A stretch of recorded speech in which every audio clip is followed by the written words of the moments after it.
ന്യൂനമർദ്ദത്തിലേക്ക് സ്വാഗതം. ഇത്തവണ നമ്മൾ കേരളത്തിലിപ്പോൾ വ്യാപകമായി ചർച്ച ചെയ്യപ്പെട്ടുകൊണ്ടിരിക്കുന്നൊരു വിഷയം ഗവർണറുടെ അമിതാധികാരം അല്ലെങ്കിൽ ഗവർണറുടെ അധികാരവുമായി ബന്ധപ്പെട്ട കാര്യങ്ങളാണ്. യൂണിവേഴ്സിറ്റി വൈസ് ചാൻസലർമാരെയും സെനറ്റ് അംഗങ്ങളെയും ഒക്കെ നിയമിക്കുന്ന കാര്യത്തിൽ ഗവർണർ എടുത്തിട്ടുള്ള ഏകപക്ഷീയമായ തീരുമാനങ്ങൾ അത് വലിയ വിവാദമാവുന്നുണ്ട്. അതുകൂടാതെയാണ് ഗവർണർ രാജേന്ദ്ര ആർലേക്കർ സംസ്ഥാന യോഗാദിന പരിപാടികളുടെ ആലോചനയുമായി ബന്ധപ്പെട്ട് സംസ്ഥാനത്തെ ഉന്നത ഉദ്യോഗസ്ഥരുടെ ഒരു മീറ്റിംഗ് ഇപ്പോൾ ലോക് ഭവനിൽ വിളിച്ചു ചേർത്തത്. അതും വലിയ രാഷ്ട്രീയ വിവാദമാവുകയുണ്ടായി. ഈ പശ്ചാത്തലത്തിൽ ഗവർണർ എന്ന് പറയുന്ന ഒരു ഓഫീസ് എന്താണ് നമ്മുടെ ഭരണഘടന വിഭാവന ചെയ്തിരിക്കുന്നത്, ഇന്ത്യയുടെ ചരിത്രത്തിൽ ഗവർണർ എന്ന് പറയുന്ന ആ സ്ഥാപനം അല്ലെങ്കിൽ ആ ഓഫീസ് ഏത് നിലക്കൊക്കെയാണ് നമ്മുടെ രാഷ്ട്രീയത്തിൽ ഇടപെട്ടത് എന്നതിനെക്കുറിച്ച് ചില കാര്യങ്ങൾ സംസാരിക്കാമെന്നാണ് വിചാരിക്കുന്നത്. ഗവർണർ എന്ന് പറയുന്നത് നമുക്കറിയാം, ഭരണഘടനാപരമായി constitutional head of the state എന്നുള്ള അർത്ഥത്തിലാണ് വിഭാവന ചെയ്യപ്പെട്ടിട്ടുള്ളത്. ഓരോ സംസ്ഥാനത്തിനും ഒരു ഗവർണർ ഉണ്ടായിരിക്കും. നമ്മുടെ ഭരണഘടനാ നിർമ്മാണ അസംബ്ലിയിൽ ഗവർണർ എന്ന് പറയുന്ന ആ പദവിയുമായി ബന്ധപ്പെട്ട്, ഗവർണറുടെ അധികാരവുമായി ബന്ധപ്പെട്ട് വലിയ തരത്തിലുള്ള സംവാദങ്ങൾ, ഡിബേറ്റുകൾ നടക്കുന്നുണ്ട്. ആ ഡിബേറ്റുകളെല്ലാം ക്രോഡീകരിക്കപ്പെട്ടിട്ടുണ്ട്. അതിൽ പ്രധാനപ്പെട്ടൊരു കാര്യം, ഗവർണർ എന്ന് പറയുന്ന ആൾ അത് ആര് നിശ്ചയിക്കും? അത് രാഷ്ട്രപതിയാണോ നിശ്ചയിക്കുന്നത്, അതല്ല സംസ്ഥാന ഗവൺമെൻറ്റാണോ നിശ്ചയിക്കുന്നത്, സംസ്ഥാന അസംബ്ലിയും പാർലമെൻറ്റിൻ്റെയും കൺസൾട്ടേഷനോടുകൂടിയാണോ എന്നൊക്കെയുള്ള പലതരം ഡിബേറ്റുകൾ നടക്കുന്നുണ്ട്.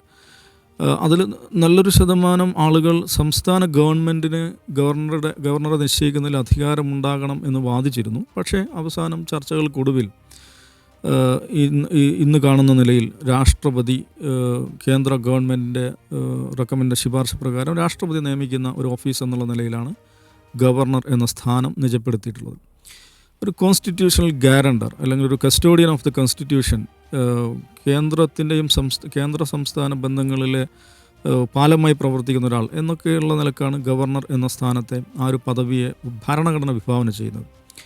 ഒരു സംസ്ഥാനം, നമുക്കറിയാം ഇന്ത്യയിൽ ഫെഡറലിസം അതിൻ്റെ യഥാർത്ഥ ശക്തിയിൽ, യഥാർത്ഥ സത്തയിൽ വിഭാവന ചെയ്യുന്നതാണ് നമ്മുടെ ഭരണഘടന. ആ നിലയ്ക്ക് സംസ്ഥാനങ്ങൾക്ക് വലിയ അധികാരങ്ങളുണ്ട്. പക്ഷേ അതേസമയം നമ്മളൊരു യൂണിയൻ ഓഫ് സ്റ്റേറ്റ്സ് ആണ്, പിന്നെ ഒരു ഫെഡറൽ ഗവൺമെൻറ് നമുക്കുണ്ട്. അപ്പോൾ സംസ്ഥാന ഗവൺമെൻറ്റുകൾ പരിധി കവിഞ്ഞ് പോവാതിരിക്കുക, ഭരണഘടനയുടെ ഫ്രെയിമുകൾക്ക് പുറത്തേക്ക് സഞ്ചരിക്കാതിരിക്കുക, അത്തരം കാര്യങ്ങളിൽ ഒരു ഗാർഡിയൻ എന്നുള്ള നിലക്ക് നിൽക്കുന്ന ഒരു ഉന്നതമായിട്ടുള്ള ഭരണഘടനാ പദവി എന്നുള്ള നിലക്കാണ് ഗവർണർ എന്ന സ്ഥാനത്ത് കണ്ടിട്ടുള്ളത്. പക്ഷേ നമുക്കറിയാം, തുടക്കം മുതൽ തന്നെ ഈ ഗവർണറുമായി ബന്ധപ്പെട്ട വിവാദങ്ങൾ ഇന്ത്യൻ രാഷ്ട്രീയത്തിൽ ഉണ്ടായിരുന്നു എന്നുള്ളതാണ് വസ്തുത. അതിലേറ്റവും പ്രധാനപ്പെട്ട കാര്യം ആർട്ടിക്കിൾ 356 ആണ്. ആർട്ടിക്കിൾ 356 എന്ന ഭരണഘടനാപരമായിട്ടുള്ള അധികാരം കേന്ദ്ര ഗവൺമെൻറ് ഉപയോഗിക്കുകയാണ്. സംസ്ഥാന സർക്കാരുകളെ പിരിച്ചുവിടാനുള്ള അധികാരമാണ്. സംസ്ഥാന സർക്കാരുകളെ പിരിച്ചുവിട്ട് രാഷ്ട്രപതി ഭരണം ഏർപ്പെടുത്തുകയാണ്. രാഷ്ട്രപതി ഭരണം എന്ന് പറയുമ്പോൾ ഫലത്തിൽ ഗവർണർ ആണ് സംസ്ഥാനങ്ങളെ ഭരിക്കുന്നത്. അപ്പോൾ ഇന്ത്യൻ രാഷ്ട്രീയത്തിൻ്റെ ആദ്യ നാളുകൾ നമ്മൾ എടുത്തു നോക്കിക്കഴിഞ്ഞാൽ ഏറ്റവും പ്രധാനപ്പെട്ട ഒരു വിവാദം, ഇന്ന് ഗവർണറുടെ അധികാരം ഏത് നിലയ്ക്ക് വിവാദമായിട്ടുണ്ടോ ആ നിലയ്ക്ക് വിവാദമായിരുന്ന, രാഷ്ട്രീയ വിവാദമായിരുന്ന ഒരു കാര്യം ആർട്ടിക്കിൾ 356 ആയിരുന്നു. ആർട്ടിക്കിൾ 356ൻ്റെ വ്യാപകമായിട്ടുള്ള ദുരുപയോഗം ഇന്ത്യയിൽ നടക്കുന്നു എന്നുള്ളൊരു പ്രശ്നം ഉണ്ടായിരുന്നു.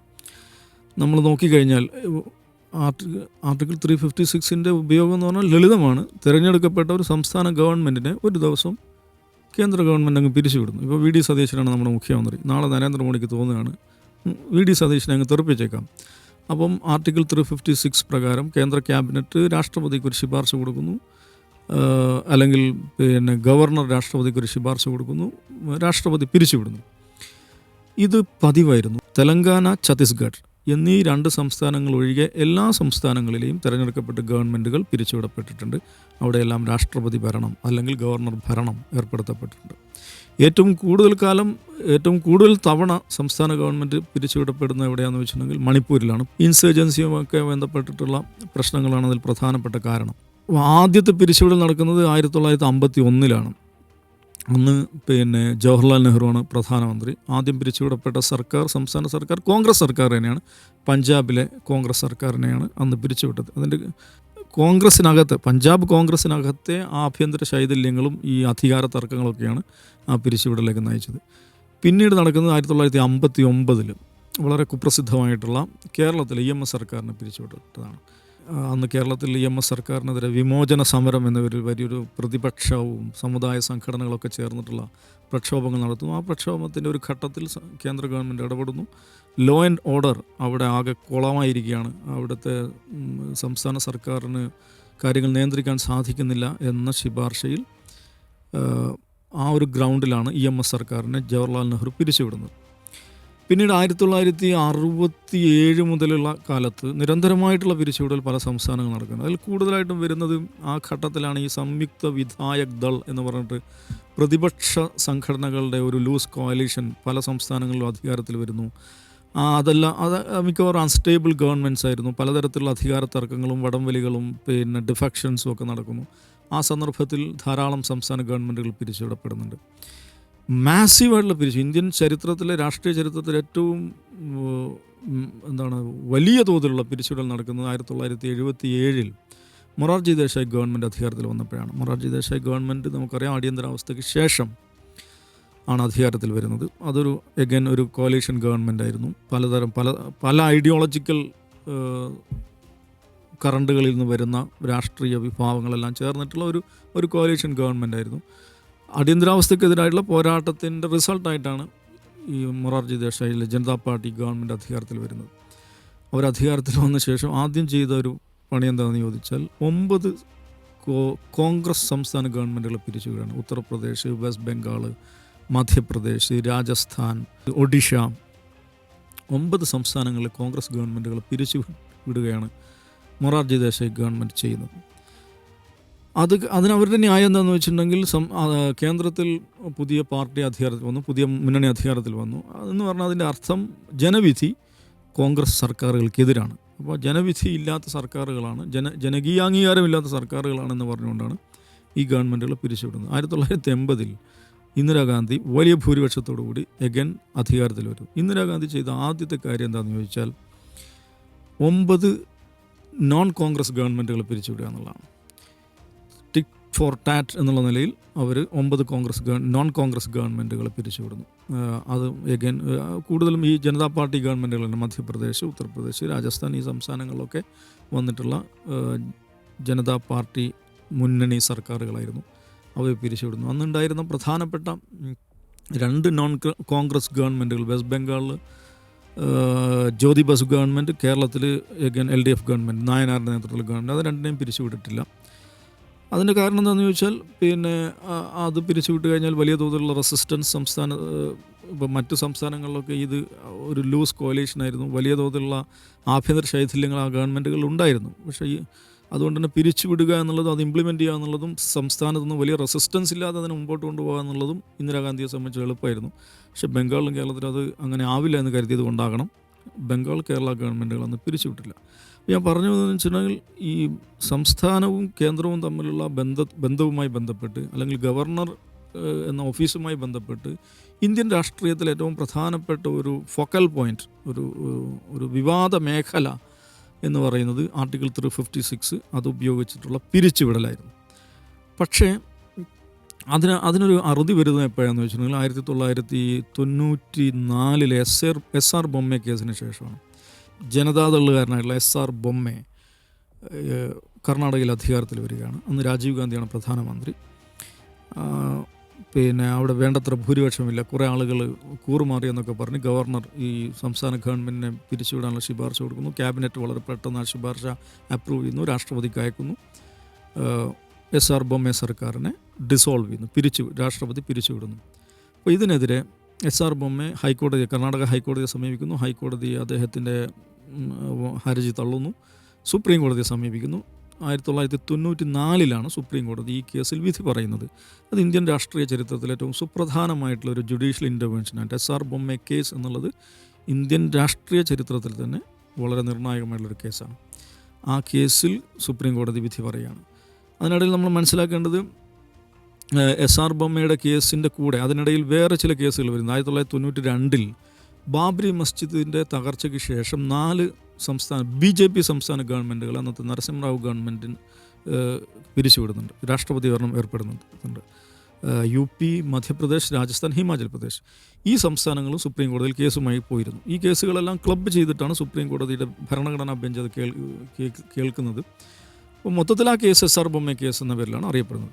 അപ്പോൾ എസ് ആർ ബൊമ്മെ ഗവൺമെൻറ്റിനെ പിരിച്ചുവിട്ട നടപടിയെ സുപ്രീം കോടതി നിരാകരിക്കുന്നു, ഡിക്ലൈൻ ചെയ്തു. അത് നിയമവിരുദ്ധമാണ്, അത് ശരിയല്ല എന്ന് വിധിക്കുകയാണ്. പക്ഷേ എസ് ആർ ബൊമ്മയ്ക്ക് മുഖ്യമന്ത്രിയാകാൻ പറ്റിയില്ല. കാരണം 1989 അദ്ദേഹം പിരിച്ചുവിടപ്പെടുന്നത്. അതിനുശേഷം ഇലക്ഷൻ നടന്ന് പുതിയ ഗവൺമെൻറ്, കോൺഗ്രസ് ഗവൺമെൻറ് അധികാരത്തിൽ വന്നിരുന്നു.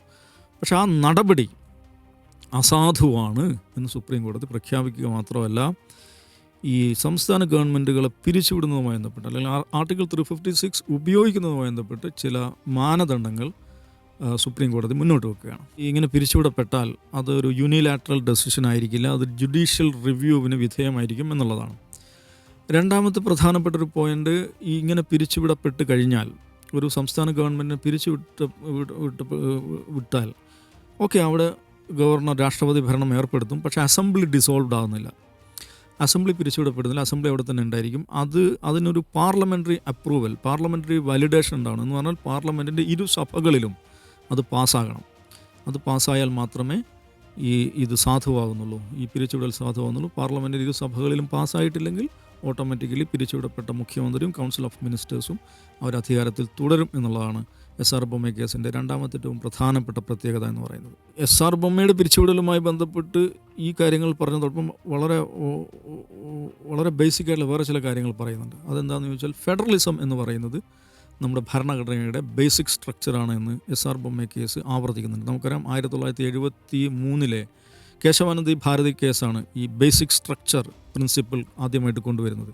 ഭരണഘടനയുടെ അടിസ്ഥാന തത്വങ്ങൾ, അത് ഒരിക്കലും അമെൻഡ് ചെയ്യാൻ പറ്റാത്ത, ഭേദഗതി ചെയ്യാൻ പറ്റാത്ത അടിസ്ഥാന തത്വങ്ങൾ എന്നൊരു കാഴ്ചപ്പാട് 1973 ഭരണഘടനാ ബെഞ്ച്, ഇന്ത്യൻ ജുഡീഷ്യൽ ഹിസ്റ്ററിയിലെ ഏറ്റവും വിപുലമായിട്ടുള്ള ഭരണഘടനാ ബെഞ്ചാണ് 73 കേശവാനന്ദ ഭാരതി കേസിൽ വിധി പറയുന്നത്.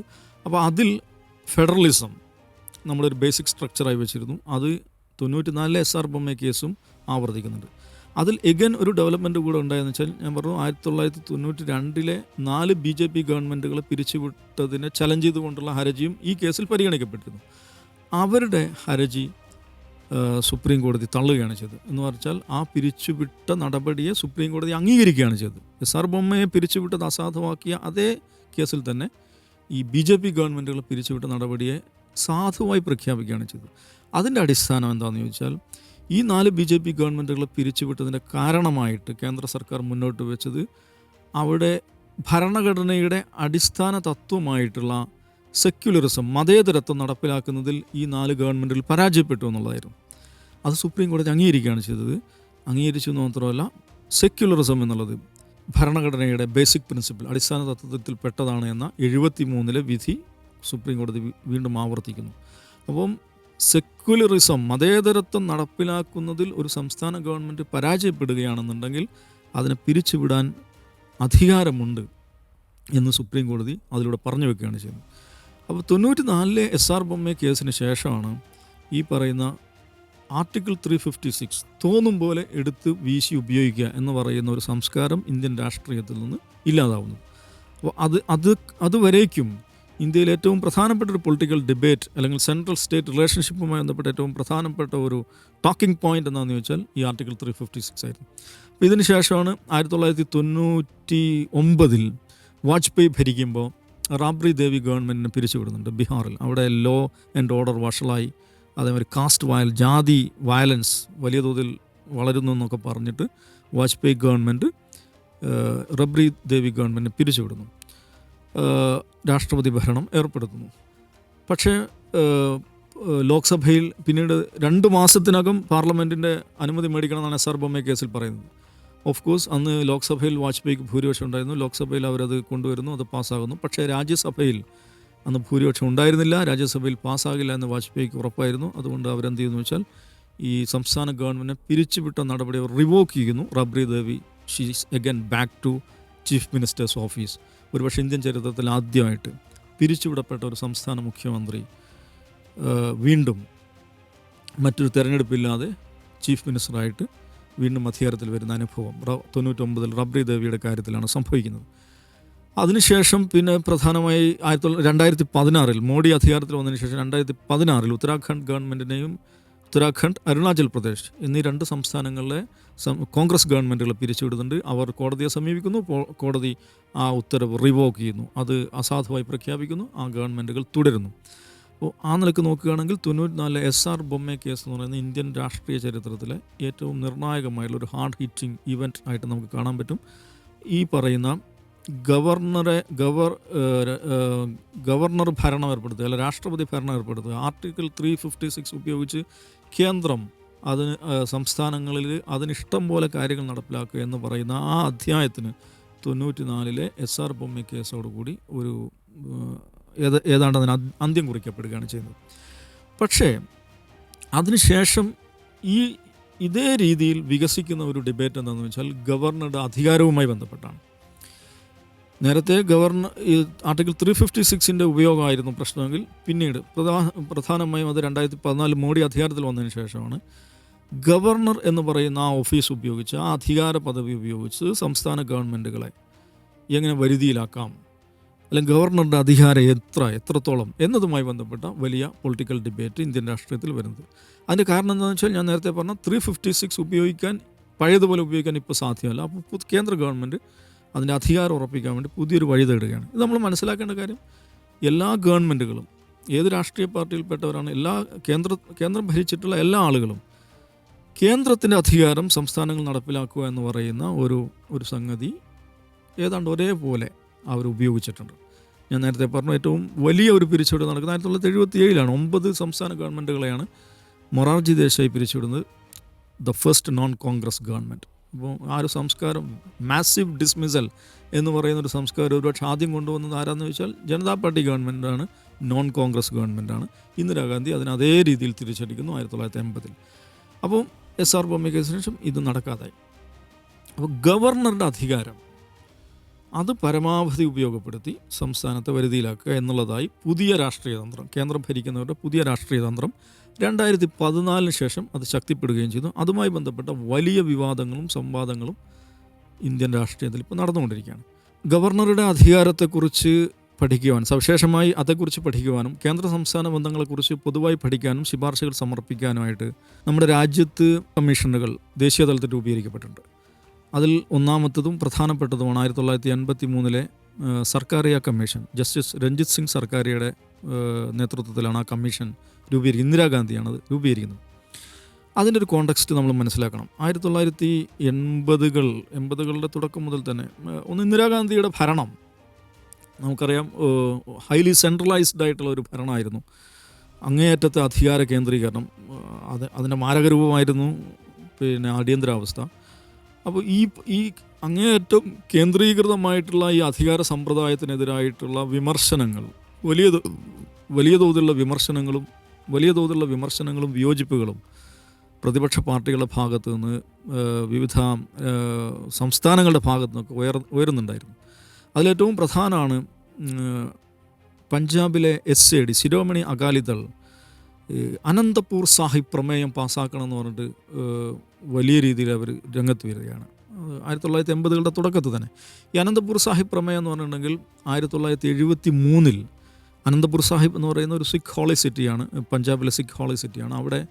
അവിടെ ചേർന്നൊരു മീറ്റിംഗ്, ശിരോമണി അകാലിദളിൻ്റെ ഒരു മീറ്റിംഗ് അവർ പ്രമേയം പാസ്സാക്കുകയാണ്. അതെന്ന് വെച്ചാൽ സംസ്ഥാനങ്ങൾക്ക് പരമാവധി അധികാരം നൽകണം, 4 കാര്യങ്ങൾ ഒഴികെ, defence, currency, foreign relationship and telecommunications, ഈ 4 കാര്യങ്ങൾ ഒഴികെ ബാക്കി എല്ലാ കാര്യങ്ങളിലും സംസ്ഥാനങ്ങൾക്ക് അധികാരം നൽകണം എന്ന് പറഞ്ഞിട്ട് 1973 അനന്തപൂർ സാഹിബ് പ്രമേയം പാസ്സാക്കുന്നത്. 1978 അനന്തപൂർ സാഹിബ് പ്രമേയം നടപ്പിലാക്കണമെന്ന് ആവശ്യപ്പെട്ട് അവർ വലിയ റാലി നടത്തുന്നുണ്ട്. 80കളുടെ തുടക്കത്തിൽ ഇതിനെ മുൻനിർത്തിയിട്ട് മാസീവ് പ്രൊപ്പഗാൻഡ ക്യാമ്പയിൻ പഞ്ചാബിൽ ശിരോമണി അകാലിദൾ നടത്തിക്കൊണ്ടിരിക്കുകയാണ്.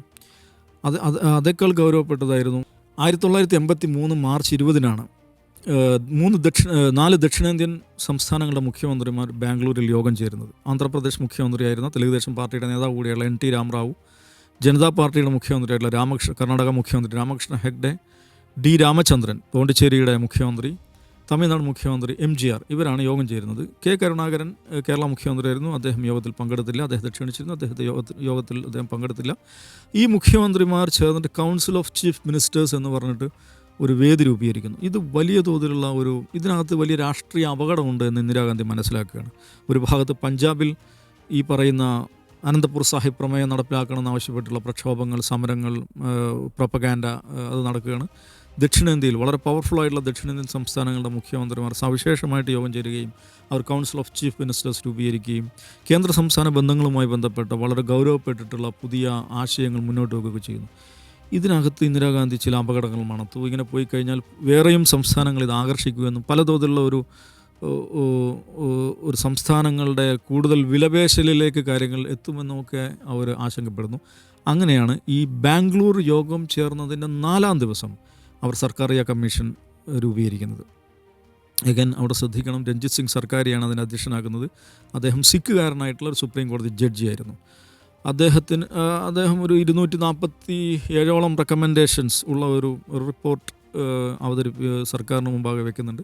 അത് കൂടുതലും ഈ ഒരു തരത്തിൽ ഓപ്പറേഷണൽ ഗൈഡ് ലൈൻസ് എന്ന് പറയാവുന്നത് വളരെ വളരെ വളരെ സ്പെസിഫിക് റെക്കമെൻഡേഷൻസ് എന്നതിലൊരു ഓപ്പറേഷണൽ ഗൈഡ് ലൈൻസ് ആണ് അതിൽ കൂടുതലുണ്ടായിരുന്നത്. പക്ഷേ അതേസമയം ഗവർണറുടെ അധികാരവുമായി ബന്ധപ്പെട്ട് അല്ലെങ്കിൽ ഗവർണറുടെ അപ്പോയിൻമെൻറ്റുമായി ബന്ധപ്പെട്ട് ചില സുപ്രധാനമായുള്ള കാര്യങ്ങൾ ഈ സർക്കാരിയ കമ്മീഷൻ മുന്നോട്ട് വെക്കുന്നുണ്ടായിരുന്നു. അതിലേറ്റവും പ്രധാനപ്പെട്ടത് ഗവർണർ എന്ന് പറയുന്നത് ഒരു പൊളിറ്റിക്കൽ പാർട്ടിയുടെ ഭാഗമായിട്ടുള്ള ആളാകാൻ പാടില്ല എന്നുള്ളതായിരുന്നു.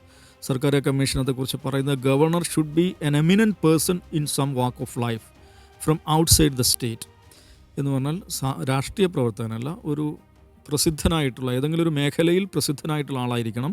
And must not be intimately connected with local politics of the state. അദ്ദേഹം നിയോഗിക്കപ്പെടുന്ന സ്റ്റേറ്റിലെ ലോക്കൽ പൊളിറ്റിക്സുമായിട്ട് ഏതെങ്കിലും നിലക്ക് അദ്ദേഹത്തിന് ബന്ധമുണ്ടാകാൻ പാടില്ല. They should not have taken to active a part in politics recently. അടുത്ത കാലത്തൊന്നും രാഷ്ട്രീയത്തിൽ സജീവമായി പങ്കാളിത്തം വഹിക്കുന്ന ആളുമാകരുത്. ഇതാണ് ആരായിരിക്കണം ഗവർണർ എന്നതുമായി ബന്ധപ്പെട്ട് 1983 രഞ്ജിത് സിംഗ് സർക്കാരിയ കമ്മീഷൻ മുന്നോട്ട് വയ്ക്കുന്ന ഒരു റെക്കമെൻഡേഷൻ എന്ന് പറയുന്നത്. എന്ന് മാത്രമല്ല, the chief minister of the concern state must be consulted before appointing the governor. എവിടുന്നെങ്കിലും ഒരു ഗവർണറെ ഇങ്ങനെ അയക്കുമ്പോൾ മാത്രം ചീഫ് മിനിസ്റ്റർ അറിയുക എന്ന് പറയുന്നൊരവസ്ഥ ഉണ്ടാവരുത്. ഒരു പ്രീ കൺസൾട്ടേഷൻ ചീഫ് മിനിസ്റ്ററുമായിട്ട് നടത്തിയിരിക്കണം എന്നുള്ളതാണ്. ആൻഡ് മറ്റൊരു പ്രധാനപ്പെട്ട റെക്കമെൻഡേഷൻ സെക്യൂരിറ്റി ഓഫ് ദ ടെന്യൂറാണ്. A governor should be allowed to complete their 5-year term and should not be removed prematurely except for extremely compelling reasons. If removed the reasons must be laid before the parliament. തോന്നുമ്പോൾ ഗവർണറെ മാറ്റുക എന്നുള്ളതും പറ്റില്ല. അദ്ദേഹം 5-year term പൂർത്തിയാക്കിയിരിക്കണം. Extremely compelling scenario ഉണ്ടായാൽ മാത്രമേ മാറ്റാൻ പറ്റുള്ളൂ. ഈവൻ ദെൻ അത് പാർലമെൻറ്റിൽ റിപ്പോർട്ട് ചെയ്യും. പാർലമെൻ്ററി അപ്രൂവൽ പാർലമെൻറ്റിന് അത് ബോധ്യപ്പെടുത്തണം എന്നുള്ളതാണ് സർക്കാരിയ കമ്മീഷൻ റിപ്പോർട്ട് വെക്കുന്നത്. മറ്റൊരു പ്രധാനപ്പെട്ട റെക്കമെൻഡേഷൻ സർക്കാരിയ കമ്മീഷൻ ഇത് പോസ്റ്റ് റിട്ടയർമെൻറ്റ് റെസ്ട്രിക്ഷൻസ് ആണ്. അതായത് ഗവർണർ സ്ഥാനത്ത് നിന്ന് വിട്ടുകഴിഞ്ഞാൽ, അദ്ദേഹം ഒഴിവായി കഴിഞ്ഞാൽ മറ്റ് പദവികൾ ഏറ്റെടുക്കാൻ പാടില്ല. On leaving office a governor should be ineligible for any other government appointment to run for office to ensure they do not act as political agents while in power. അപ്പോൾ ഗവർണർ പദവി കഴിഞ്ഞതിന് ശേഷം എഗൻ രാഷ്ട്രീയത്തിൽ വരികയും മത്സരിക്കുകയും ചെയ്യുന്ന കാഴ്ചകൾ നമ്മൾ കാണുന്നുണ്ട്. അപ്പോൾ പ്രധാനപ്പെട്ട റെക്കമെൻഡേഷൻസാണ് ഇത് സർക്കാരിയ കമ്മീഷൻ വെക്കുന്നത്. എന്നുവെച്ചാൽ മുഖ്യമന്ത്രി അറിഞ്ഞിരിക്കണം ആരാണ് വരുന്നത് എന്നുള്ളത്. അസംബ്ലിക്കാണ് അദ്ദേഹത്തെ തോന്നുമ്പോൾ അനിഷ്ടം തോന്നുമ്പോൾ മാറ്റുക എന്നുള്ള ഒരു സംഗതി, ആ അധികാരമില്ല. അങ്ങനെ ചെയ്യരുത്. 5-year term പൂർത്തീകരിക്കണം. രാഷ്ട്രീയത്തിലുള്ള ആളായിരിക്കരുത്. റിട്ടയർമെൻറ്റിന് ശേഷം പദവികൾ സ്വീകരിക്കരുത്. അപ്പോൾ ഗവർണർ എന്ന് പറയുന്ന ആ സ്ഥാനത്തിരിക്കുന്ന ആൾ അല്പം കൂടെ സ്വതന്ത്രനായൊരു വ്യക്തിയായിരിക്കും എന്നുള്ള കാര്യമാണ് സർക്കാരിയ കമ്മീഷൻ ഇതിലൂടെ ഉറപ്പുവരുത്താൻ ശ്രമിക്കുന്നത്. പക്ഷേ മറ്റ് പല കമ്മീഷനുകളുടെ കാര്യത്തിലൊന്നും പോലെ സർക്കാരിയ കമ്മീഷൻ്റെ കാര്യത്തിലും പ്രത്യേകിച്ച് നടപടികളൊന്നും ഉണ്ടായിട്ടില്ല. പക്ഷേ ഈ പറയുന്നൊരു ഡിബേറ്റ് ഇന്ത്യൻ രാഷ്ട്രീയത്തിലുണ്ടായിരുന്നു. അത് എഗൻ ശക്തമാകുന്നൊരു ഘട്ടം എന്ന് പറയുന്നത് 2000-ന് ശേഷമാണ്. 2004 നമുക്കറിയാം UPA government, Manmohan Singh government അധികാരത്തിൽ വരികയാണ്. ആ ഒരു ഘട്ടത്തെക്കുറിച്ച് മറ്റൊരു സംഗതി കൂടെ നമ്മൾ മനസ്സിലാക്കണം. ഞാൻ നേരത്തെ പറഞ്ഞതുപോലെ 80കളിൽ അങ്ങേയറ്റം സെൻട്രലൈസ്ഡ് ആയിട്ടുള്ള ഒരു രാഷ്ട്രീയമാണ് ഇന്ത്യയിലുണ്ടായിരുന്നത്, ഒരു ഭരണ സ്വഭാവമാണ് ഇന്ത്യയിലുണ്ടായിരുന്നത്. അതോടൊപ്പം തന്നെ ഒരർത്ഥത്തിൽ 70കളിലോ 80കളിലോ ഒക്കെ ഇന്ത്യ സ്വതന്ത്രമായ അന്നു മുതൽ തന്നെ ഈ ഒരു സോഷ്യലിസ്റ്റ് സ്വഭാവത്തിലുള്ള സമ്പദ്ഘടനയാണ് നിലവിലുണ്ടായിരുന്നത്, അല്ലെങ്കിൽ ഒരു മിശ്ര സമ്പദ്ഘടന എന്ന് പറയാം. പക്ഷേ 2000-ന് ശേഷം നമ്മുടെ സമ്പദ്ഘടനയിൽ മാറ്റം വരുന്നുണ്ട്. ഈ ലിബറലൈസേഷൻ പ്രോജക്റ്റ്, ഗ്ലോബലൈസേഷൻ, ലിബറലൈസേഷൻ എന്ന് പ്രൈവറ്റൈസേഷൻ എന്നൊക്കെ പറയുന്ന ആ സംഗതികൾ വരുന്നു. 2004 മൻമോഹൻ സിംഗാണ് ഇന്ത്യയിൽ അതിൻ്റെ പ്രവാചകൻ നമുക്കറിയാം. അപ്പോൾ നമ്മുടെ സമ്പദ്ഘടനയിലും സാമ്പത്തിക വിനിമയത്തിലും സംസ്ഥാനങ്ങളുടെ സാമ്പത്തിക അതിൻ്റെ ഫിസിക്കൽ ബിഹേവിയറിൽ തന്നെ വലിയ മാറ്റങ്ങൾ വരുന്നുണ്ട്. പക്ഷേ അതിനനുസരിച്ച് ഈ സാമ്പത്തിക രംഗത്ത് വരുന്ന മാറ്റങ്ങൾക്കനുസരിച്ചിട്ടുള്ള ഘടനാപരമായിട്ടുള്ള മാറ്റങ്ങൾ കേന്ദ്ര സംസ്ഥാന ബന്ധങ്ങൾ ഉണ്ടായിട്ടുണ്ടായിരുന്നില്ല. അപ്പോൾ അന്ന് മാത്രമല്ല, ഈ പറയുന്ന മൻമോഹൻ സിംഗ് ഗവൺമെൻറ് എന്ന് പറയുന്നത് പ്രാദേശിക പാർട്ടികളെ സംബന്ധിച്ചിടത്തോളം അവർക്ക് വലിയ സ്വാധീനം ഉണ്ടായിരുന്ന, വലിയ സ്റ്റേക്ക് ഉണ്ടായിരുന്ന ഗവൺമെൻറ്റായിരുന്നു. അപ്പോൾ കേന്ദ്ര സംസ്ഥാന ബന്ധങ്ങളിൽ ഒരു പുനർനിർണയം വേണം, ഒരു റീവിസിറ്റ് അതിനകത്ത് ആവശ്യമാണ് എന്ന് പറയുന്ന ചിന്ത ഇന്ത്യയിലെമ്പാടും, പ്രത്യേകിച്ച് ഈ UPA ഗവൺമെൻറ് കോalition പാർട്ട്നേഴ്സിൻ്റെ ഭാഗത്ത് തന്നെ ശക്തമായി ഉണ്ടായി. അപ്പോൾ ആ ഒരു ഘട്ടത്തിലാണ് മൻമോഹൻ സിംഗ് പൂഞ്ചി, മദൻ മോഹൻ പൂഞ്ചി എന്ന് പറയുന്ന സുപ്രീം കോടതി ചീഫ് ജസ്റ്റിസ് ആയിരുന്ന ആളെ വെച്ചിട്ടൊരു പൂഞ്ചി കമ്മീഷൻ രൂപീകരിക്കുന്നത്. ഈ ഗവർണറുടെ അധികാരം, ഗവർണറുടെ അപ്പോയിൻമെൻറ്റ്, കേന്ദ്ര സംസ്ഥാന ബന്ധങ്ങൾ, ഇത്തരം കാര്യങ്ങളെക്കുറിച്ചൊക്കെ റെക്കമെൻഡേഷൻസ് സമർപ്പിക്കുക. അതായിരുന്നു മദൻ മോഹൻ പൂഞ്ചി കമ്മീഷൻ്റെ ഉത്തരവാദിത്വം എന്ന് പറയുന്നത്. 273 ശുപാർശകളാണ് മദൻ മോഹൻ പൂഞ്ചി മുന്നോട്ട് വെക്കുന്നത്. അതിലേറ്റവും പ്രധാനപ്പെട്ട കാര്യം ഗവർണറെ ആരാണ് അപ്പോയിൻറ്റ് ചെയ്യുന്നത് എന്നുള്ളതാണ്. അതിനകത്ത് പൂഞ്ചി മുന്നോട്ട് വെക്കുന്ന നിർദ്ദേശം, അതിനൊരു സെലക്ഷൻ കമ്മിറ്റി ഉണ്ടായിരിക്കണം. പ്രധാനമന്ത്രി, കേന്ദ്ര ആഭ്യന്തരമന്ത്രി, ലോക്സഭാ സ്പീക്കർ, അതേപോലെ സംസ്ഥാന മുഖ്യമന്ത്രി, ഈ 4 അംഗങ്ങൾ ഉൾക്കൊള്ളുന്ന ഒരു സെലക്ഷൻ കമ്മിറ്റി ആയിരിക്കണം ഗവർണറെ നിശ്ചയിക്കേണ്ടത്. അതിനകത്ത് ഉപരാഷ്ട്രപതിയുടെ ഒരു കൺസൾട്ടേഷനും കൂടെ ഉണ്ടായിരിക്കണം എന്നും ഈ ജസ്റ്റിസ് പൂഞ്ചി മുന്നോട്ട് വെക്കുന്നുണ്ട്. And governor should be an eminent outside, completely away from active പൊളിറ്റിക്സിലുള്ള ആളാകാനേ പാടില്ല. സംസ്ഥാനത്തിന് പുറത്തുള്ള രാഷ്ട്രീയത്തിലില്ലാത്ത ഒരു പ്രശസ്തൻ, ഒരു എമിനൻറ്റ് പേഴ്സണാലിറ്റി എന്നുള്ളതാണ് പൂഞ്ചി മുന്നോട്ട് വെക്കുന്നത്. ആൻഡ് ഗവർണർ, ഇത് വളരെ പ്രധാനപ്പെട്ടാണ്, governor can only be removed by state assembly.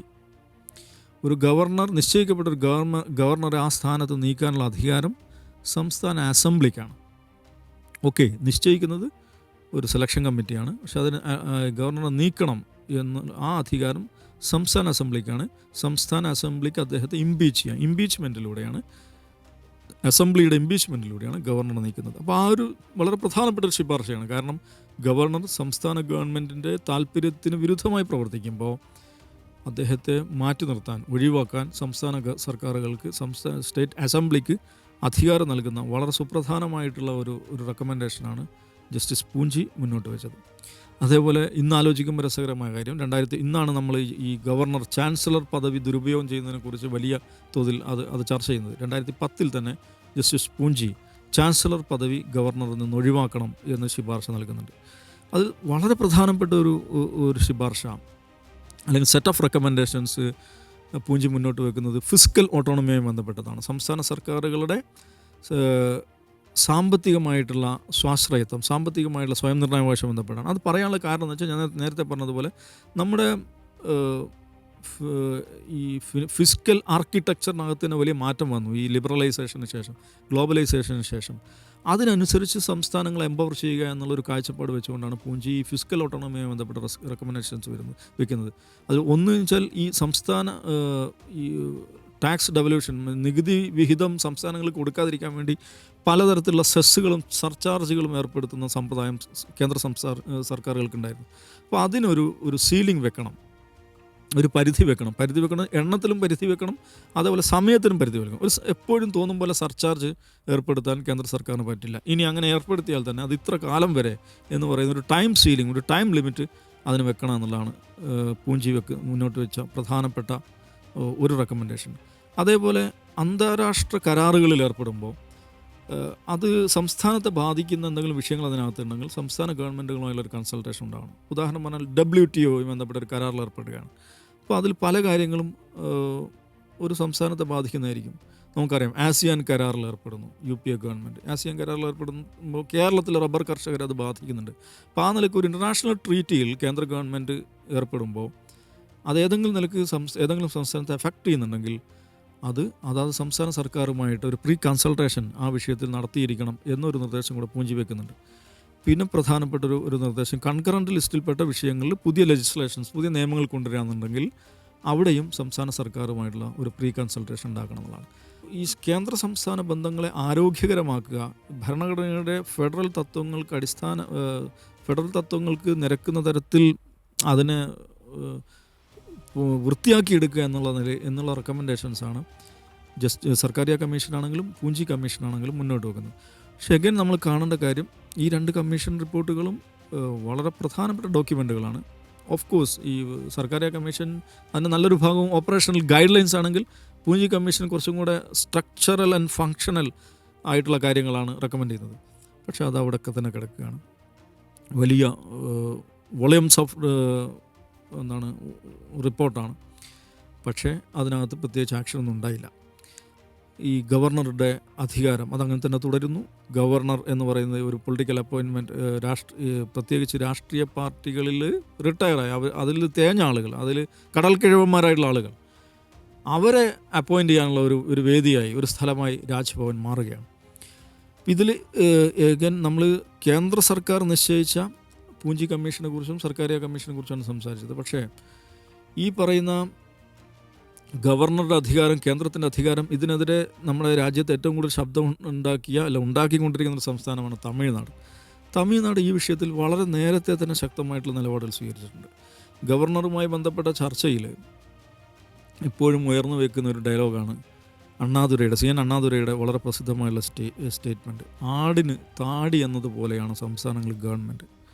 ആടിന് താടി ആവശ്യമില്ല, അതുകൊണ്ട് സംസ്ഥാനത്തിന് ഗവർണറും ആവശ്യമില്ല എന്ന് CN അണ്ണാദുരൈ പറയുന്നുണ്ട്. 1959 അദ്ദേഹം പറയുന്ന കോണ്ടെക്സ്റ്റ് എന്താണെന്ന് വെച്ചിട്ടുണ്ടെങ്കിൽ EMS നമ്പൂതിരിപ്പാട് ഗവൺമെൻറ്റിനെ ജവഹർലാൽ നെഹ്റു പിരിച്ചുവിട്ടപ്പോഴാണ് അദ്ദേഹം ആ ഒരു പ്രസിദ്ധമായിട്ടുള്ള വാചകം പറയുന്നത്.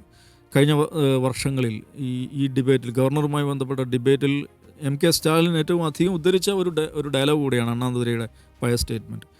അണ്ണാദുരൈയുടെ സ്റ്റേറ്റ്മെൻറ്റ് മാത്രമല്ല, 1969 അന്നത്തെ DMK ഗവൺമെൻറ്, കരുണാനിധിയുടെ നേതൃത്വത്തിലുള്ള DMK ഗവൺമെൻറ് PV രാജമണ്ണാർ കമ്മീഷൻ എന്ന പേരിൽ ഒരു കമ്മീഷൻ നിശ്ചയിക്കുന്നുണ്ട്. ആ കമ്മീഷൻ ഇതുപോലെ തന്നെ ഗവർണറുടെ അധികാരം, സംസ്ഥാനങ്ങളിലും കേന്ദ്രവും തമ്മിലുള്ള ബന്ധം, ഇതുമായി ബന്ധപ്പെട്ടിട്ടുള്ള റെക്കമെൻഡേഷൻസ്, അതിന് ഏതെല്ലാം നിലക്കുള്ള നിയമനിർമ്മാണം നടത്താൻ പറ്റും, ഇത്തരം കാര്യങ്ങളിലൊക്കെ ശുപാർശ നൽകാൻ വേണ്ടിയാണ് ആ കമ്മീഷൻ നിയമിക്കുന്നത്. 1971 രാജമണ്ണാർ റിപ്പോർട്ട് നൽകുന്നത്. അതിലെ റെക്കമെൻഡേഷൻ വളരെ ശ്രദ്ധേയമാണ്. അതിൽ പറയുന്നൊരു കാര്യം, ഗവർണർ എന്ന പദവി അത് വളരെ അനിവാര്യമാണെങ്കിൽ, അത് അനിവാര്യമാണെന്ന് കാണുന്നുണ്ടെങ്കിൽ തന്നെ സംസ്ഥാനത്തിൻ്റെ അഭിപ്രായം പരിഗണിച്ചുകൂടെ മാത്രമേ ഗവർണർ അപ്പോയിൻറ്റ് ചെയ്യാൻ പാടുള്ളൂ. പിന്നെ ആർട്ടിക്കിൾ 356 സമ്പൂർണ്ണമായിട്ട് എടുത്തു കളയണം. നമ്മൾ നേരത്തെ ഡിസ്കസ് ചെയ്ത സംസ്ഥാന സർക്കാരുകളെ പിരിച്ചുവിടാൻ കേന്ദ്രത്തിന് അധികാരം നൽകുന്ന ആർട്ടിക്കിൾ 356.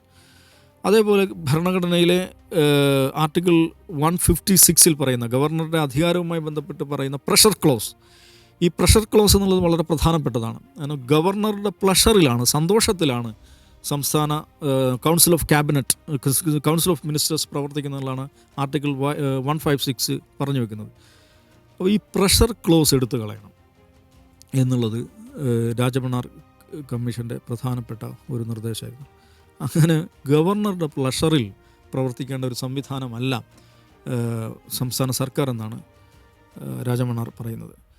യൂണിയൻ ലിസ്റ്റിലോ കൺകറൻറ്റ് ലിസ്റ്റിലോ സ്റ്റേറ്റ് ലിസ്റ്റിലോ പെട്ടിട്ടില്ലാത്ത പുതിയൊരു വിഷയം വരികയാണെങ്കിൽ അതാണ് റെസിഡ്യൂവൽ പവേഴ്സ് എന്ന് പറയുന്നത്. അത് ആ അധികാരം കേന്ദ്രത്തിനായിരിക്കും എന്നുള്ളതാണ്. അതുകൂടെ അബോളിഷ് ചെയ്യണം എന്നുള്ളതാണ് രാജമണ്ണാർ കമ്മീഷൻ്റെ ശുപാർശ. പക്ഷേ രാജമണ്ണാർ കമ്മീഷൻ ഒരു സംസ്ഥാന ഗവൺമെൻറ് ശുപാർശയാണ്. അതിനൊരു എന്താണ് പറയുക, ഒരു പൊളിറ്റിക്കൽ വാല്യൂ ഉണ്ടെന്നുള്ളതല്ലാതെ ഏതെങ്കിലും തലക്ക് നിയമനിർമ്മാണപരമായ വാല്യൂ ഇല്ല. തമിഴ്നാട് കേന്ദ്രത്തിനെതിരായിട്ടുള്ള അവരുടെ സമരത്തിൻ്റെ ഭാഗം എന്നുള്ള നിലക്കാണ് അങ്ങനെ ഒരു കമ്മീഷൻ വെക്കുകയും ആ കമ്മീഷൻ റിപ്പോർട്ടുകൾ മുന്നോട്ട് വെക്കുകയും ചെയ്യുന്നത്. വളരെ പ്രധാനപ്പെട്ട ഡോക്യുമെൻ്റാണ്. എന്ന് മാത്രമല്ല ഗവർണറുടെ അധികാരം, കേന്ദ്ര സംസ്ഥാന ബന്ധം എന്നിവയുമായി ബന്ധപ്പെട്ട ഇന്ത്യയിലെ ആദ്യത്തെ ഒരു ഒഫീഷ്യൽ പൊളിറ്റിക്കൽ ഡോക്യുമെൻ്റ് എന്നുള്ള നിലയിൽ രാജമണ്ണാർ കമ്മീഷൻ റിപ്പോർട്ട് വളരെ ചരിത്ര പ്രസിദ്ധമാണ്. അതിന് തുടർച്ചയിലാണ് കഴിഞ്ഞ വർഷം MK സ്റ്റാലിൻ പുതിയൊരു കമ്മീഷൻ വെക്കുന്നുണ്ട്. ഇതേ കാര്യങ്ങളെക്കുറിച്ച് തന്നെ പഠിക്കാൻ വേണ്ടിയിട്ട് ജസ്റ്റിസ് കുര്യൻ ജോസഫിൻ്റെ നേതൃത്വത്തിൽ കുര്യൻ ജോസഫ് കമ്മീഷനും ഗവർണറുടെ അധികാരം, കേന്ദ്ര സംസ്ഥാന ബന്ധം എന്നിവയുമായി ബന്ധപ്പെട്ട് വളരെ ശ്രദ്ധേയമായിട്ടുള്ള റെക്കമെൻഡേഷൻസാണ് നൽകുന്നത്. അതിലേറ്റവും പ്രധാനം ഗവർണറെ നിശ്ചയിക്കുന്നത് എങ്ങനെ. കുര്യൻ ജോസഫ് മുന്നോട്ട് വെക്കുന്നത് സംസ്ഥാന സർക്കാർ നൽകുന്ന 3 അംഗ പാനൽ, ആ പാനലിൽ നിന്ന് ഒരാളെ ആയിരിക്കണം നിശ്ചയിക്കേണ്ടത്. അപ്പോൾ പാനലിനെ റെക്കമെൻഡ് ചെയ്യുന്നത്, നിർദ്ദേശിക്കുന്നത് സംസ്ഥാന സർക്കാരാണ്. അതിൽ നിന്നൊരാളെ നിശ്ചയിക്കുക, അതാണ് കേന്ദ്രം ചെയ്യേണ്ടതെന്നുള്ളതാണ്. പിന്നെ ഗവർണറെ ആ സ്ഥാനത്ത് മാറ്റാനുള്ള അധികാരം, അത് നേരത്തെ നമ്മൾ എം ബുജ്ജി കമ്മീഷൻ റിപ്പോർട്ടിനെ കുറിച്ച് പറയുമ്പോൾ പറഞ്ഞതുപോലെ സംസ്ഥാന അസംബ്ലിക്ക് മാത്രമാണ്. അതായത് അസംബ്ലിയുടെ ഇംപീച്ച്മെൻറ്റിലൂടെ ഗവർണറെ മാറ്റാൻ പറ്റുകയുള്ളൂ. പിന്നെ ഏറ്റവും പ്രധാനപ്പെട്ട പ്രശ്നം ബില്ലുകൾ ഇപ്പോൾ നമ്മൾ കാണുന്നതാണ്. ഗവർണറെ ഉപയോഗിച്ച് BJP ചെയ്യുന്ന എന്താണെന്ന് വെച്ചിട്ടുണ്ടെങ്കിൽ, BJPക്ക് ഇഷ്ടമില്ലാത്ത ബില്ലുകൾ, നിയമങ്ങൾ സംസ്ഥാന അസംബ്ലികളിൽ പാസ്സാക്കുമ്പോൾ അതുമ്മേൽ അനന്തകാലം അടയിരിക്കുക. ഒരുതരം എന്താ പറയുക, ഒരു പോളിസി പാരലൈസ്, ഒരു ഡിസ്റപ്ഷൻ കൊണ്ടുവരിക, അധികാരസ്തംഭനം, ഭരണസ്തംഭനം സൃഷ്ടിക്കുന്ന തരത്തിൽ ബില്ലുകളിൽ തീരുമാനമെടുക്കാതെ, ഗവർണറെ സംബന്ധിച്ചിടത്തോളം ബില്ലുകൾ ഒന്നുകിൽ അതിന് അനുമതി കൊടുക്കാം, അല്ലെങ്കിൽ പ്രസിഡൻഷ്യൽ അസെൻറ്റിന് വിടാം, അല്ലെങ്കിൽ തിരിച്ചേക്കാം. ഈ 3 കാര്യവും ചെയ്യാതെ അതിനകത്ത് അടയിരിക്കുക എന്ന് പറയുന്ന ഒരു സംഗതിയാണ് ഗവർണർമാർ ചെയ്തുകൊണ്ടിരിക്കുന്നത്. അപ്പോൾ അതുമായി ബന്ധപ്പെട്ട് കുര്യൻ ജോസഫ് മുന്നോട്ട് വയ്ക്കുന്നത് 15 ദിവസത്തിനുള്ളിൽ ബില്ലുകൾ തീർപ്പാക്കണം. ഒന്നുകിൽ അത് ഒപ്പിടണം, അല്ലെങ്കിൽ തിരിച്ചേക്കണം. അല്ലെങ്കിൽ രാഷ്ട്രപതിക്ക് അയക്കുകയാണെങ്കിൽ 60 ദിവസത്തിനുള്ളിൽ അത് ചെയ്യണം. അപ്പോൾ ഒന്നുകിൽ 15 ദിവസത്തിനുള്ളിൽ ഒപ്പിടുക, തിരിച്ചയക്കുക. രാഷ്ട്രപതിക്ക് അയക്കുകയാണെങ്കിൽ 60 ദിവസത്തിനുള്ളിൽ ചെയ്യുക. ഇത് 3 ചെയ്തിട്ടില്ലെങ്കിൽ ബൈ ഡിഫോൾട്ട് ഓട്ടോമാറ്റിക്കലി ആ ബില്ല് അത് പാസ്സായതായിട്ട് പരിഗണിക്കപ്പെടണം എന്നുള്ളതാണ് ജസ്റ്റിസ് കുര്യൻ ജോസഫിൻ്റെ റെക്കമെൻഡേഷൻ എന്ന് പറയുന്നത്. അപ്പോൾ ഈ ഗവർണറുമായി ബന്ധപ്പെട്ടിട്ടുള്ള, ഗവർണറുടെ അധികാരവുമായി ബന്ധപ്പെട്ടുള്ള വിവാദങ്ങളിൽ കടക്കുമ്പം ഈ ദീർഘമായിട്ടുള്ള രാഷ്ട്രീയ ചരിത്രം നമ്മുടെ ഓർമ്മയിലുണ്ടാവണം. എല്ലാ ഗവൺമെൻറ്റുകളും മാറി മാറി വന്നിട്ടുള്ള, അത് കോൺഗ്രസ് ആകട്ടെ, കോൺഗ്രസേതര ഗവൺമെൻറ്റുകളാകട്ടെ, ഈ അധികാരം കേന്ദ്രത്തിൽ കേന്ദ്രീകരിക്കുക എന്ന് പറയുന്ന ഒരു ജോലി പല രീതിയിൽ ചെയ്തിട്ടുണ്ട്. അത് പിരിച്ചുവിടലായിരുന്നു അതിൽ ഏറ്റവും അധികം ഉപയോഗിച്ചുള്ള ആയുധം. പക്ഷെ അതേസമയം തന്നെ നമ്മുടെ നാട്ടിലെ നമ്മുടെ ഭരണഘടനയുടെ ഭാവന, സുപ്രീം കോടതിയുടെ ഇടപെടലുകൾ, കേന്ദ്ര ഗവൺമെൻറ് തന്നെ പല സമയങ്ങളിൽ രൂപീകരിച്ചിട്ടുള്ള വളരെ വിദഗ്ധർ അടങ്ങിയിട്ടുള്ള കമ്മീഷനുകൾ, അവർ തന്നിട്ടുള്ള ശുപാർശകൾ, അതെല്ലാം എങ്ങനെ ഗവർണർമാരുടെ അധികാരം കുറക്കാമെന്നുള്ളതും സംസ്ഥാനങ്ങളുടെ അധികാരം എങ്ങനെ ശക്തിപ്പെടുത്താമെന്നുള്ളതും നമ്മുടെ ഫെഡറൽ ക്യാരക്ടർ എങ്ങനെ ഏറ്റവും മനോഹരമായി മുന്നോട്ട് കൊണ്ടുപോകാം എന്നതിനെക്കുറിച്ചുമുള്ള നിർദ്ദേശങ്ങളാണ് നൽകിയിട്ടുള്ളത്. പക്ഷേ നിർഭാഗ്യവശാൽ അതെവിടെയും നടപ്പിലാക്കപ്പെട്ടിട്ടില്ല. ഒരു സർക്കാരിനും അതിൽ വലിയ താല്പര്യം ഉണ്ടായിരുന്നില്ല. ഇന്ന് BJP 2014 ശേഷം നമ്മൾ കാണുന്നത് വളരെ സ്മാർട്ടായിട്ട്, വളരെ ക്ലവർലി ആയിട്ട് ഒരു ദ്വിമുഖ തന്ത്രമാണ് കേന്ദ്ര സർക്കാർ സ്വീകരിക്കുന്നത്. ഒന്ന്, ഞാൻ മുമ്പ് ന്യൂനമർദ്ദത്തിലെ തന്നെ ഒരു വീഡിയോയിൽ നാം ഒരു വലിയ യൂണിയൻ ടെറിട്ടറി ആകുന്ന തലക്കെട്ട് ഞാനൊരു വീഡിയോ ചെയ്തിട്ടുണ്ട്.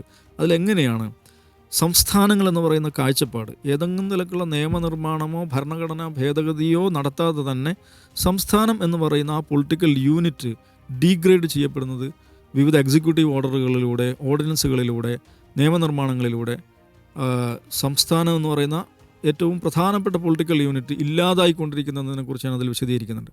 അപ്പോൾ അതാണ് കേന്ദ്ര സർക്കാർ ഒരു ഭാഗത്ത് ചെയ്തുകൊണ്ടിരിക്കുന്നത്.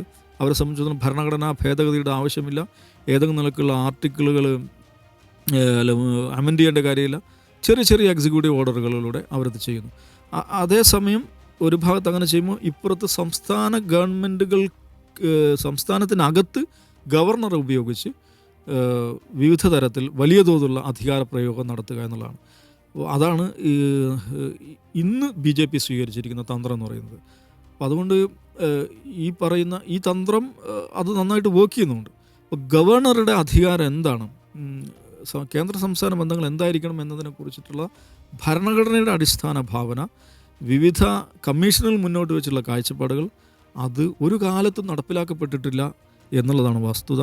ഇപ്പോൾ ഇന്ത്യൻ രാഷ്ട്രീയത്തെ, ഇന്ത്യൻ ഭരണഘടനയെ തിരിച്ചു പിടിക്കാനുള്ള, അതിൻ്റെ യഥാർത്ഥ സ്വത്വത്തിൽ തിരിച്ചു പിടിക്കാനുള്ള പോരാട്ടത്തിലെ ഏറ്റവും പ്രധാനപ്പെട്ട ഒരു ഇനമാണ് കേന്ദ്ര സംസ്ഥാന ബന്ധങ്ങളെ ഭരണഘടന വിഭാവന ചെയ്യുന്ന തരത്തിൽ അതിനെ മാറ്റിയെടുക്കുക എന്നുള്ളത്. ഗവർണർ എന്ന പദവിയെ സംബന്ധിച്ചിട്ടുള്ള ഭരണഘടനാ നിർമ്മാണ അസംബ്ലിയിൽ നടന്ന സംവാദങ്ങൾ, ആ സംവാദങ്ങളിൽ ഉയർന്നു വന്നിട്ടുള്ള അതേക്കുറിച്ചുള്ള കാഴ്ചപ്പാടുണ്ട്. ആ നിലയിൽ ഗവർണറുടെ ഓഫീസിനെ മാറ്റിയെടുക്കുക എന്നുള്ളത്. ഇത് രണ്ടും വളരെ പ്രധാനപ്പെട്ടതാണ്. അപ്പോൾ ഈ രാജേന്ദ്ര ആൽറേക്കൽ ഉദ്യോഗസ്ഥന്മാരുടെ മീറ്റിംഗ് വിളിച്ചു എന്ന് പറയുന്ന ഒരു ഒരു ഒരു കുഞ്ഞു സംഭവത്തെ മുൻനിർത്തിയല്ല, ഈ ഈ ഈ ടോട്ടൽ സ്പെക്ട്രം അതെന്താണ് നമ്മളോട് പറയുന്നത് എന്നുള്ളൊരു വിഷയം, എന്നൊരു കാര്യം വളരെ പ്രധാനമാണ്.